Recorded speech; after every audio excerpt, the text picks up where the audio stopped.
Hello everyone, welcome back to the channel. मेरा नाम है शिखा और आज हम पढ़ेंगे अपना हिंदी का पाठ हरिहर काका, जो कि बहुत ही इंटरेस्टिंग और कुछ सिखाने वाला चैप्टर है, मोरल वाला चैप्टर है। तो इसको हम बिना किसी देरी के स्टार्ट करते हैं।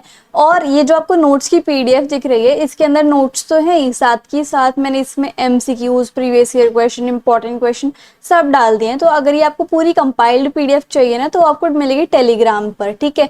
और उसकी लिंक आपको डिस्क्रिप्शन बॉक्स में मिलेगी। बाकी सारे सब्जेक्ट के भी नोट्स आपको वहीं टेलीग्राम पर मिलेंगे। कोई भी डाउट है, क्वेरी है या फिर चैनल से रिलेटेड अपडेट्स चाहिए, वो आपको मिल जाएंगे इंस्टाग्राम पे, ठीक है। इंस्टाग्राम एंड टेलीग्राम की दोनों की लिंक आपको डिस्क्रिप्शन बॉक्स में मिलेगी, ठीक है। तो अब हम बिना किसी देरी के स्टार्ट करते हैं अपने इस चैप्टर हरिहर काका को, है ना। तो चलो, लेखक कहते हैं, जो इस कहानी के लेखक हैं, उनका बड़ा गहरा संबंध था हरिहर काका से। और वो उनके प्रति उनको इतना ज़्यादा प्यार इसलिए था क्योंकि वो बहुत अच्छे व्यवहार के इंसान थे और विचार उनके काफ़ी ज़्यादा अच्छे थे। किनके? हरिहर काका के, ठीक है। और दो कारण थे कि जिसकी वजह से लेखक को हरिहर काका बहुत पसंद थे। एक तो सबसे पहले लेखक के पड़ोसी थे हरिहर काका, ठीक है। और दूसरा, लेखक की माँ ने बताया कि हरिहर काका लेखक को बहुत प्यार करा करते बचपन में, इसलिए वो हरिहर काका को आज बहुत पसंद करते हैं। तो जैसे जैसे जब लेखक बड़े हुए तो उनकी पहले दोस्त भी हरिहर काका बन गए थे। अब जो लेखक का गांव है ना, उसके पूर्व दिशा में ठाकुर जी का बहुत बड़ा सा मंदिर था, है ना।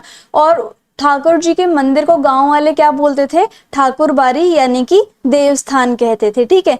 लोग जो है वो ठाकुर जी से कैसी कैसी मिन्नत मांगने जाया करते, पुत्र की मिन्नत मांगने जाया करते, मुकदमे में जीत हो जाए, लड़की की शादी किसी अच्छे घर में हो जाए, लड़के की नौकरी मिल जाए, ऐसी ऐसी मन्नत जो है वो वहां पर मांगते थे गांव वाले। कहाँ पर? ठाकुर बाड़ी में या फिर देवस्थान में, ठीक है। मन्नत पूरी हो जाने पर लोगों की खुशी का ठिकाना नहीं रहता और वो खुशी के मारे ठाकुर जी को रुपए, जेवर और अनाज चढ़ाया करते।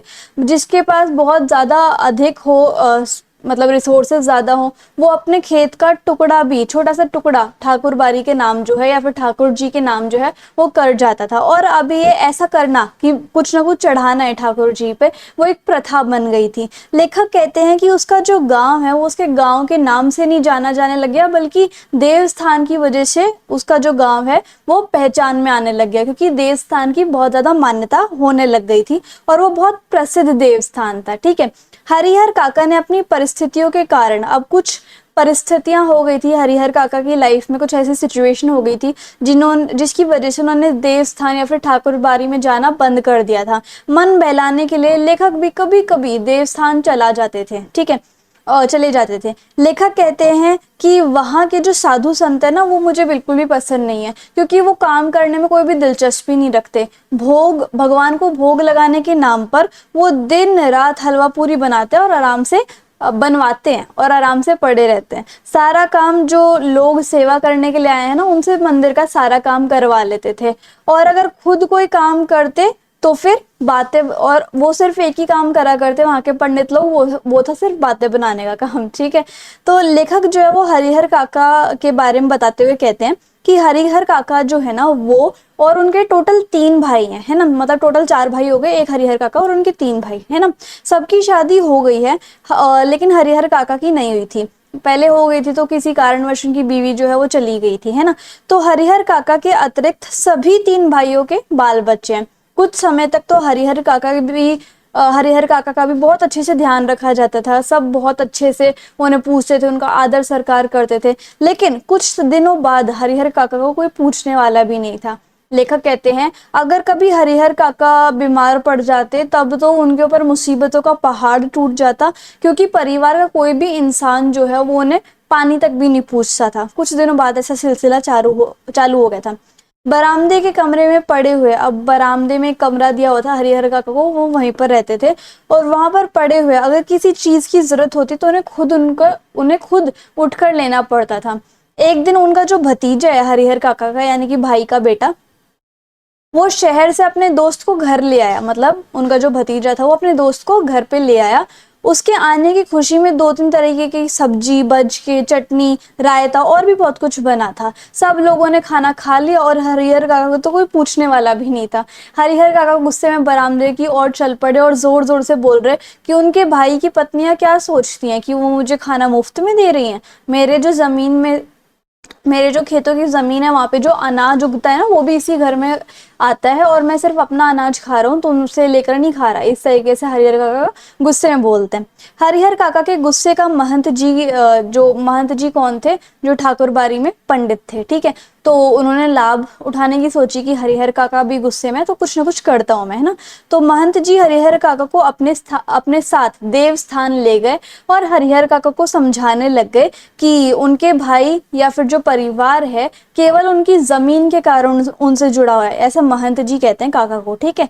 और किसी दिन अगर हरिहर काका ये कह दें कि वो अपने खेत जो है वो किसी और के नाम लिखवा रहे हैं, तो वो लोग उनसे बात भी करना बंद कर देंगे, खून के रिश्ते खत्म हो जाएंगे।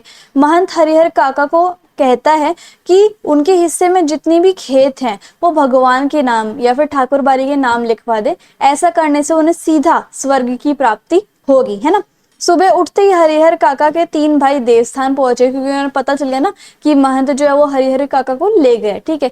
तीनों भाई ने हरिहर काका के पाँव में गिरकर रोने लग गए और उनकी पत्नियों की गलती की माफी मांगने लग गए और कहने लग गए कि वो अपनी पत्नियों को उनके साथ किए गए ऐसे व्यवहार की सजा देंगे, कि हम सजा देंगे, आप जो हमारे घर वापस चलिए। हरिहर काका के मन में दया आ गई और फिर से वो घर पे वापस चले आए, ठीक है। अब जब भाइयों के समझाने के बाद हरिहर काका घर वापस आए तो घर वाले जितने भी घर के मेंबर थे उन सबका व्यवहार बदल गया, ठीक है। और वो व्यवहार बदलता देख हरिहर काका बहुत खुश हो गए। घर के सभी छोटे बड़े हरिहर काका का आदर सत्कार करने लगे। गांव के लोग जब भी कहीं बैठते तो बात का ऐसा मतलब जैसे गांव में तो सब आसपास मतलब साथ साथ बैठ जाते हैं, और जब भी वो साथ साथ बैठते तो बहुत सारी बातों का सिलसिला चल पड़ता जिसका कोई अंत नहीं था। हर जगह बस हरिहर काका की बातें ही चलती रहती थी। कुछ लोग कहते हैं कि हरिहर काका को अपनी जमीन जो है वो भगवान के नाम करा देनी चाहिए, इससे अच्छा और कुछ भी नहीं हो सकता। और इससे क्या होगा, हरिहर काका को कभी भी ना खत्म होने वाली प्रसिद्धि या फिर फेमसनेस जो है वो मिलेगी, हर कोई उनके बारे में बात करेगा। इसके विपरीत कुछ लोग ये कहते हैं कि भाई का परिवार भी तो अपना ही होता है, अगर वो अपनी जायदाद किसी और के नाम करा देंगे या किसी दूसरे को दे देंगे तो वो भाई के परिवार के साथ अन्याय होगा। इसलिए काका के भाई उनसे प्रार्थना करने लग गए कि वो अपने हिस्से की जमीन भाइयों के नाम करा दें। अब जो है भाई भी हरिहर काका को कहने लगे, पहले तो महंत कहता था, अब भाई भी काका को कहने लगे कि अपने हिस्से की जमीन हमारे नाम लिखवा दो। इस विषय पर हरिहर काका ने बहुत सोचा और अंत में ये परिणाम निकल के आ गया, जीते जी मैं अपनी जमीन जो है वो किसी के नाम भी नहीं कराऊंगा, अपनी जायदाद का स्वामी किसी और को बनाना ठीक नहीं होगा, फिर चाहे वो मेरा भाई हो या फिर मंदिर का महंत, मैं किसी को भी अपनी जमीन नहीं दूंगा। ऐसा हरिहर काका बोलने लग गए, क्योंकि उन्होंने अपनी जिंदगी में बहुत सारे लोग ऐसे देखे, उन्होंने अपने गाँव में बहुत सारे लोग ऐसे देखे हैं जिन्होंने अपनी जिंदगी में अपनी जो जमीन है वो किसी और रिश्तेदारों के नाम या किसी और के नाम कर दी थी। बाद में उनका जीवन जो है वो कुत्ते की तरह हो गया था, उन्हें कोई पूछने वाला भी नहीं था। तो ऐसी काका की सोच थी। तो हरिहर काका बिल्कुल भी पढ़े लिखे नहीं थे, लेकिन अब वो जीवन में जैसे उनके जीवन में काफी सारे बदलाव आ रहे थे, तो वो जो है लोगों को जानने लग गए थे कि लोग जो है किस तरीके के होते हैं, और उन्होंने ये फैसला लिया कि जीते जी वो अपनी जमीन किसी के भी नाम जो है वो नहीं करेंगे। लेखक कहते हैं कि जैसे जैसे समय बीत रहा था महंत जी की परेशानी बढ़ती जा रही थी, जो मंदिर के पंडित थे, ठीक है। उन्हें लग रहा था कि उन्होंने हरिहर काका को फंसाने के लिए जो जाल फेंका था वो खुद जो हरिहर काका है वो उस जाल से निकल गए हैं। ये बात महंत जी को सहन नहीं हुई और आधी रात के आसपास देवस्थान के साधु संत और कुछ गुंडे अपने हाथ में भाला गंडासा और बंदूकों के साथ अचानक से हरिहर काका के आंगन में आ गए। वहां से हरिहर काका को दबोच लिया और फिर वो महंत जो है काका को अपने साथ ले गया, है ना। और हरिहर काका के भाई कुछ सोचने या फिर किसी को सहायता के लिए आवाज लगाकर बुलाए, इतने तो बहुत देर हो गई थी, वो हरिहर काका को लेके चले गए थे। हमला करने वाले काका को अपनी पीठ पर डालकर कहीं पर गायब हो गए। वे काका को देवस्थान यानी कि मंदिर ले गए।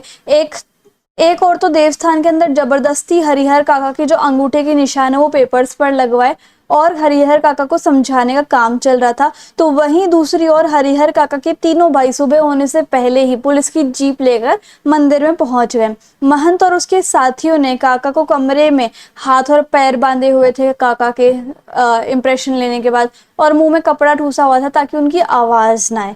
लेकिन हरिहर काका दरवाजे तक लुढ़कते हुए आए और दरवाजे पर पैर मारने लग गए ताकि सबको पता चल जाए, पुलिस वगैरह को, कि वो जो है यहाँ पर फंसे हुए हैं। ठीक है, दरवाजा खोलकर काका को बंधन से मुक्त कराया किसने? पुलिस वगैरह ने।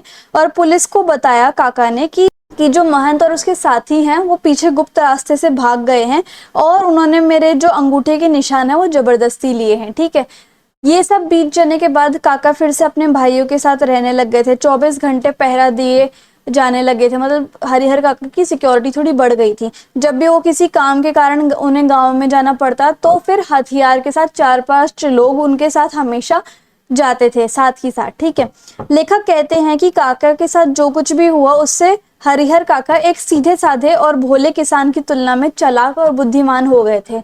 उन्हें अब सब कुछ समझ में आने लग गया था कि उनके भाइयों का अचानक से जो प्यार, प्रेम, आदर, सम्मान मेरे लिए बड़ा है, सुरक्षा मेरे लिए बड़ी है, वो मेरे भाइयों का प्यार नहीं है, वो तो बल्कि सिर्फ धन और दौलत का कारण है। नहीं तो वो हरिहर काका को पूछते तक भी नहीं। ठीक है, उसके बाद क्या होता है, जब से हरिहर काका देवस्थान से वापस आए हैं उसी दिन से काका के भाई और दूसरे नाते रिश्तेदार सभी यही सोच रहे थे कि काका को कानूनी तरीके से उनकी जो जायदाद है वो उनके भतीजों के नाम पे कर देनी चाहिए, मतलब भाइयों के बेटे के नाम कर देनी चाहिए। क्योंकि जब तक ऐसा काका नहीं करेंगे तब तक महंत की नजर काका के पे ही बनी रहेगी। अब हरिहर काका के जो भाई हैं वो उनको समझाते समझाते थक गए कि हमारे नाम कर दे, अपने भतीजों के नाम कर दे, वो समझाते समझाते थक गए।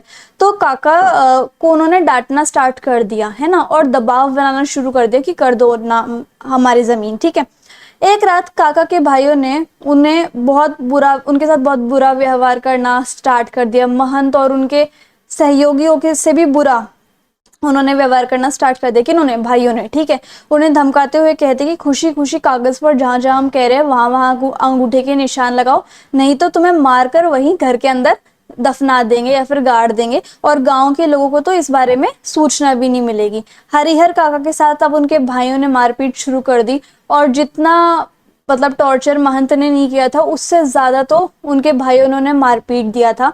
ठीक है, और उसके बाद उन्होंने चिल्लाकर अपनी मदद मांगने की कोशिश करी, गांव वालों को आवाज लगाना शुरू कर दिया। इससे पहले कि उनके भाई गांव वालों को बोलते कि ये हमारे घर का आपसी मामला है, इससे पहले तो बहुत देर हो चुकी थी। गांव वाले, महंत और पुलिस की जिप्सी वगैरह सब वहां पर आ चुकी थी। ठीक है, उसके बाद क्या होता है, पुलिस ने पूरे घर की जो तलाशी है वो अच्छे से लेना स्टार्ट कर दी, और घर के अंदर से काका को बहुत बुरी हालत में निकाला गया। जितनी बुरी हालत उनकी देवस्थान में भी नहीं हुई थी उतनी बुरी हालत उनके भाइयों ने ही कर दी थी। काका ने बताया कि उनके भाइयों ने उनके साथ बहुत ज्यादा बुरा व्यवहार किया, जबरदस्ती बहुत से कागजों पर उनके अंगूठे के निशान ले लिया और बहुत ज्यादा मारा पीटा। इस घटना के बाद काका जो अपने परिवार से अलग रहने लगे थे, उनकी सुरक्षा के लिए 4 राइफलधारी पुलिस के जवान मिले थे। आश्चर्य की बात तो ये है कि जमीन के लिए उनके भाई और महंत ने उनके साथ कितना बुरा व्यवहार किया। ठीक है, असल में भाइयों को चिंता थी कि अगर हरिहर काका अकेले रहेंगे तो महंत की नजर उन पे रहेगी। ठीक है, वो बहला फुसला कर जमीन देवस्थान के नाम करा लेंगे, और ऐसी ही चिंता महंत को थी कि वो अकेले रहेंगे तो उनके भाई उनको बहला फुसला लेंगे। अब बहुत सारी खबर जो है वो गाँव में फैल रही थी। जैसे जैसे दिन बढ़ रहे थे वैसे वैसे डर का माहौल भी बन रहा था। सभी लोग सिर्फ ये सोच रहे थे कि हरिहर काका ने अमृत तो पिया नहीं हुआ, एक दिन तो उन्हें मरना ही मरना है, और जब वो मरेंगे तब गांव में तूफान आ जाएगा, क्योंकि महंत और हरिहर काका के परिवार के बीच में लड़ाई को लेकर बहुत ज्यादा मतलब बीच में जमीन को लेकर काफी ज्यादा लड़ाई होगी। पुलिस के जवान अब हरिहर काका के खर्चे पर खूब मौज मस्ती से रह रहे थे। जिसका धन वह रहे उपास, खाने वाले करे विलास। इसका क्या मतलब है, हरिहर काका के पास धन था लेकिन अब वो अपने धन को एंजॉय नहीं कर सकते। उनके धन पर कौन ऐश कर रहे थे? पुलिस वाले, बिना किसी कारण के। अब तक जो नहीं खाया था दोनों वक्त उसका भोग लगा रहे थे। तो इस तरीके से हमारा ये जो पार्ट है वो फाइनली खत्म होता है। आई होप आपको मेरे समझाने का तरीका अच्छा लगा होगा, वीडियो अच्छी लगी होगी। इंस्टाग्राम एंड टेलीग्राम पर जरूर फॉलो कर लेना। So if you like the video and the explanation then please do like, share, comment and subscribe the channel. Thank you so much.